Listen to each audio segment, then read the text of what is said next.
What's going on, people? Glad that you're here. My name is Brian Lamar. Welcome to my channel. Thanks for watching. And welcome to the first course of your Loop Production Starter Pack. Um, I'll be very, very honest with you. I don't use a lot of loop-based production, but it's because I play piano, and so most people that use like loop-based production, some people do play an instrument, and or sometimes they just grew up learning how to produce using loops. However you go about it, at the end of the day, you're making music, and as a musician on the music making side, I'm just happy to welcome you to the club of We Make Music. And so let's go ahead and dive right in. You can already see I have my Logic screen pulled up. Just to make sure that we are all on the same page for this first episode, we're going to keep it very, very, very basic. Starting off with how do you load a software instrument? So we'll dive right into that. There's a couple ways of loading a new anything in Logic. Loading a new audio track, loading a new instrument track, loading a new MIDI track. However you go about it, there are a couple ways to do it. You can press Control N, I believe, and that gets you one. No, my favorite one is this Shift Control N. There it goes. Shift Control N, and that'll get you a new project. I like using this plus sign up here, and it automatically takes me to the page that would load any type of track that I would want to load. I load a software instrument. Now, if you don't know, let's go over this very quickly. A software instrument is exactly what it sounds like. It's a piece of software, meaning that it's on the computer and it plays whatever instrument is loaded. Um, you have software instruments that can play pianos, guitars, brass, drums. Drums are probably the most common. Drums and piano, I would say, and strings are probably the most common. Brass instruments are very hard to capture the essence of via a software instrument. There are some great softwares out there for it, but I still feel like brass is one of those instruments you have to have up close. Electric guitars are kind of the same way, just depending on what the objective is. If you're leading, that you can kind of get away with. If you're doing more colorful stuff, rhythm guitar is very hard to reproduce on software instruments and make it really sound authentic. If you're really good, you know how to mask it and hide it. I do a lot of that. I'm not saying I'm really good. Yeah, I am. Anyway, all right. So diving in, like I said, so that's a software instrument. You can also do an audio instrument, and that is, excuse me, not audio instrument, just audio track. And audio track is anything that is audio, like what you're hearing right now is audio. A real guitar playing into the microphone. Anything that's usually coming from a microphone is going to be audio, but it can also be a quarter-inch plug. That is more external audio. Anything that you're capturing outside of the computer, that's going to be audio. Guitar and bass, the way Logic does it is just telling it to use a different input. If you have mic channels and a line input, Logic is already seeing that I have a line input, and it's going to activate that for me if I had a guitar plugged into my interface. And so that's all that is. Drummer is actually something unique to Logic, and Logic has this crazy thing that it does where it creates like these profiles of different drummers in different genres, and you can select like Betsy or Arnold or whoever, and that could be like your drummer, and you could kind of dial in his style, and it creates like this, I guess you could say, these MIDI files or MIDI productions that are just unique and kind of sporadic. You can control how more in the pocket it is, like repetitive it is, or you can control how spontaneous it is. And so it's really cool. Me personally, I still like programming my drums in by hand, but every now and again on a project that doesn't need that level of production, that can do with just some very simple drum patterns, I have used Drummer before, and it's been great. And so I always tell people, don't stray away from it just because you don't understand it or because it's not something you don't use on a daily. All of these are tools at our disposal, and we want to be able to know which tool to use to accomplish the right job. And last but not least is external MIDI, and that's exactly how it sounds. Anything that's for, like, if I have a, I don't know, a Yamaha or Roland Phantom, or even a drum pad, and it has traditional MIDI that's not USB, or sometimes it can be USB, but it's coming from outside of the computer. It's not audio, it's information that's coming from outside of the computer, inside of the computer. You can capture that as well. The majority of what you're going to use, let me get a sip of water real quick.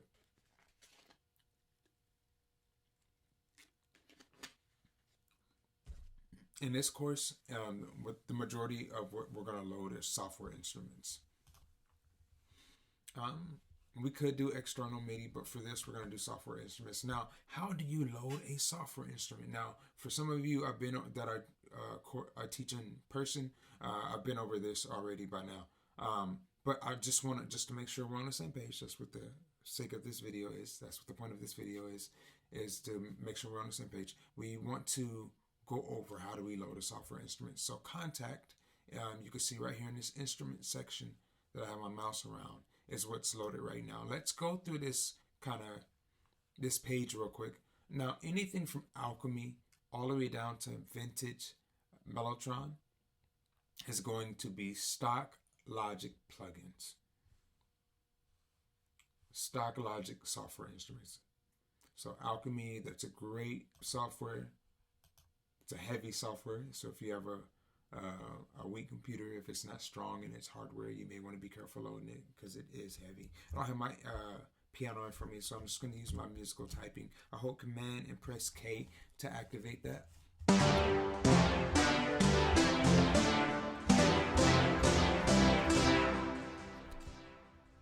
So Alchemy, I like it. It's a great plugin. It's not what we're going to use today, but it is a great plugin. Who knows? Maybe we may use it today. Of the Logic sound libraries, Alchemy is a heavy hitter.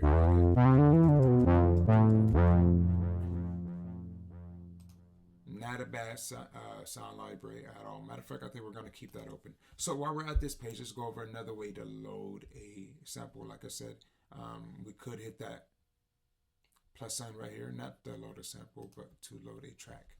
Or we could go up here at the top menu and hit track, new track, and that will load the same page that we had before. Or we could say no, new software instrument track, because we already know which one we want. Now let's pay attention to the key command here so we can use it from now on. Shift Command S, and that's how we get to a new software instrument track. Bada bing, bada boom. And it automatically loads what I had before, so it's automatically going to load Alchemy for me. So like I said, from the top here from Alchemy to Vintage Mellotron, that's stock Logic plugins. You got those for, I don't want to say for free, but when you bought Logic, these sample libraries came with them. If you're looking at your Logic and you don't see these, that means you don't have all of the Logic libraries in place. Another way to know that is over here at library. That's what that kind of shelf looking thing is, a library.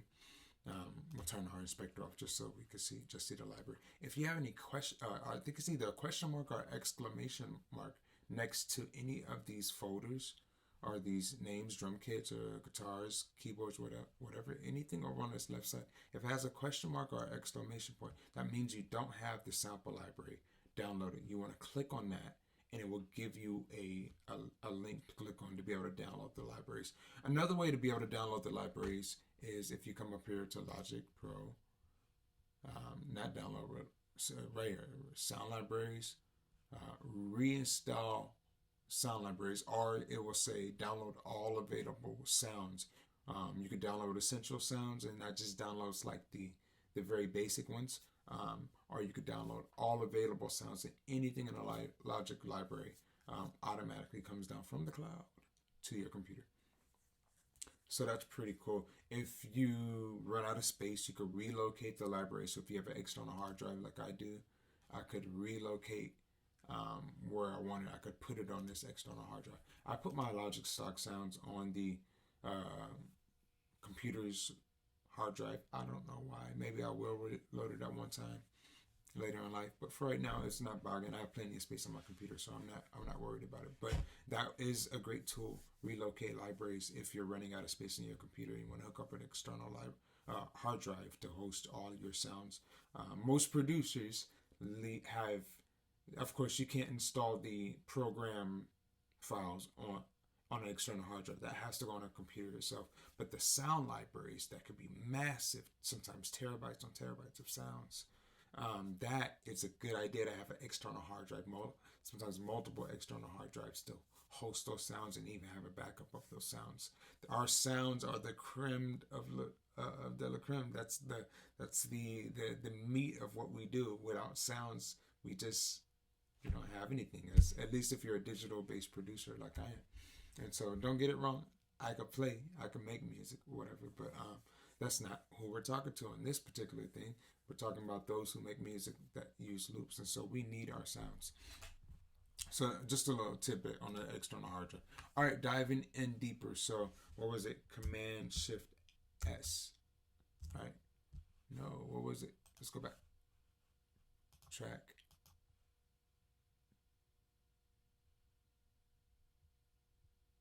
Shift Command S. Yeah, let's see.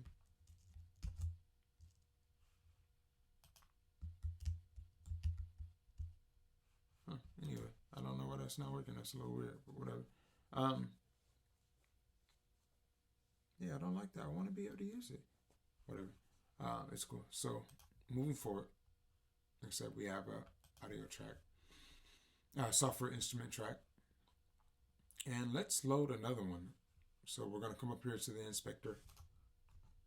I'll close the library because we don't want to use another Logic sound. We already have one Logic sound loaded.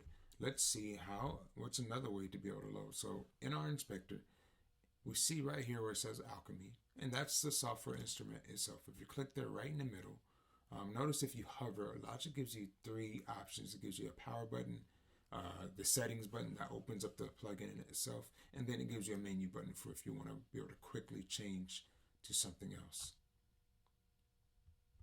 FMA. Cool.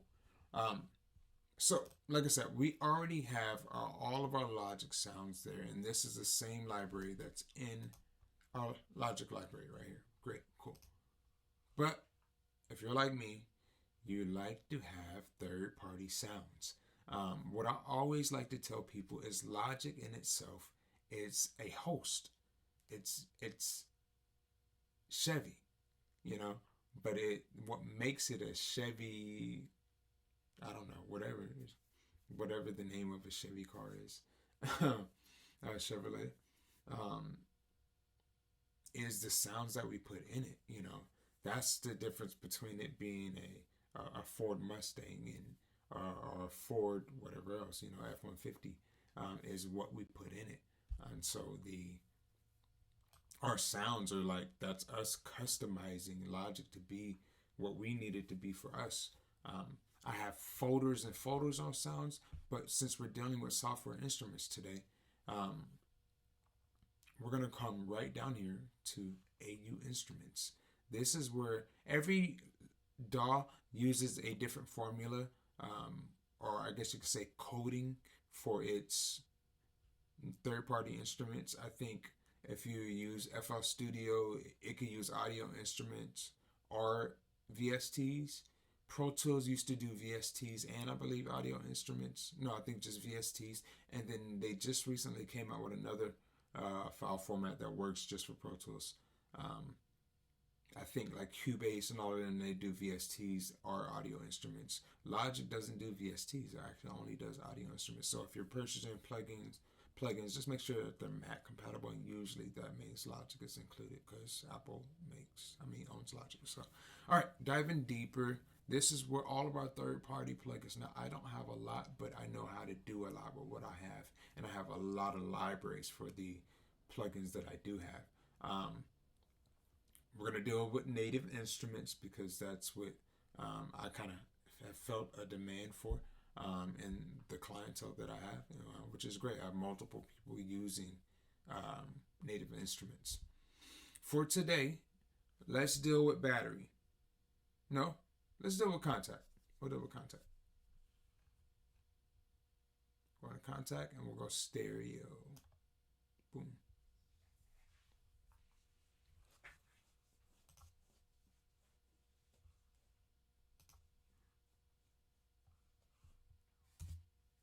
And that's how we load our software instrument. If we wanted to load multiple ones at a time, we could say 2, or we could say 5. And remember, all I did is hit that plus sign up there. Come down right here to AU Instruments. Let's say I wanted to load something else like Massive. Let's load it. Bam, stereo. Create. Et voila. And there it is. And so I want us to get in the habit of being comfortable loading software instruments. So I've showed you how to do it, and I've done a lot of talking, right? And so that your process and me teaching you doesn't become a long-winded process. Yes, you can always rewind this and go back and to the section where I loaded the software instruments. That's great. And I'll show you one more time just so it's concise. But I also want you to get in the habit of doing it. So right here, together, we're going to do it 5 times. We're going to do it together 5 times. And I want us just to get in the habit of finding what's comfortable to you, of being able to load a quick instrument, okay? So me, like I said, I like using the plus sign. Bam. I even like this quick menu here. And we'll keep it logic. Just load it. Alchemy. Bam.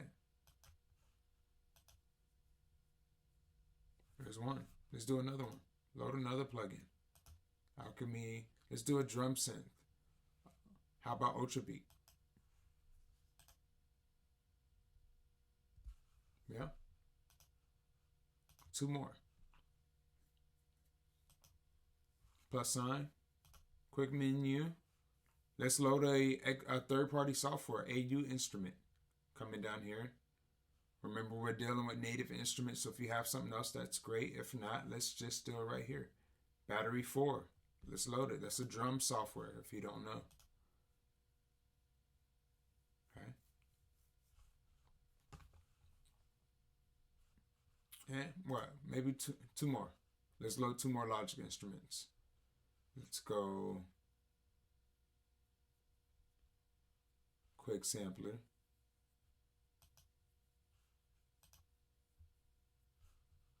Plus sign, let's go. This is reps. So if you know me, you know that I deal a lot in martial arts. And that should be for everything. If you know me, you know I deal a lot in martial arts. And the one thing we always say in dealing with martial arts is reps. Repetition is key. And I live by that principle, that doing it over and over again. Yes, it's boring. So what? But you're not going to get comfortable doing it until you do it over and over again. Until you can come to the computer, load this up just like that, and not have to think about it. You already know where to go. You can carry on a conversation while you're loading it up. That's where you want to be. That's the comfort level you want to be at with this stuff. Just being able to move in your workflow very quickly, very smooth. So I've showed you a few ways of loading different instruments. I've showed you how to load the Logic ones. I've showed you how to load the third-party ones. Go forth and conquer. Remember, repetition is key. Let's get in there. Even if in this session right now, this hour that you focus, or this 30 minutes, whatever you have time for right now, even if you don't create anything, I want you to get in the habit of just loading those instruments. If you do create something, great, but let's make sure that we're doing what's comfortable to us over and over again. Reps is key right now, okay? That's getting us comfortable to create on demand and quickly. All right, boom, there we are.